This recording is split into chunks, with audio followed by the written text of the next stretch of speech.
Ang dami namin nakuha ang pera dyan sa washing machine na automatic kahapon. Kaya lang, wala na pong mga pakinabang. Oh. Yung piso, ayan, yung piso. Lumiit ng lumiit. Oh. Tapos yung 5 piso, ayan, maliit na. Oh. Nagigiling din po pala doon sa loob ng washing. Oh. Lumiit na lumiit yung mga 5 piso. Oh, wala na silang pakinabang. Oh, ayan. Oh. May baboy pa pala doon. Sabawan mo na lang yon. O, di gulay Oh, na tingnan nyo yung piso. Ayan. Wala na po mga pakinabang din, oh. Oh, sayang, dami sana. 5 piso, oh. Higit po sana 100, oh. Kung nakuha namin doon sa loob ng automatic na washing. Kaya paano naman ito tatanggapin sa tindahan, oh. Yung 5 piso, kasi laki na lang ng Magre-reklamo na yan. piso. Oh.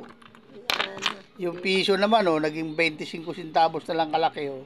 Bulaklak mo na lang dito. Nagigiling pala doon sa doon sa loob ng washing din, sa automatic.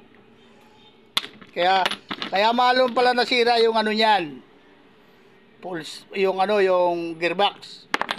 Dahil dito sa maraming perang to. Wag mo singgo. Ayan, oh. 5 piso, tingnan niyo po. Oh, ayan. Dito na yun, ilang araw na yan. Sayang, ang dami sana. Anong araw? Taon yan dyan. Oh. Hindi, yung Baboy? baboy, ilang araw na yun. Oy, bakit makakatanggi ba yun?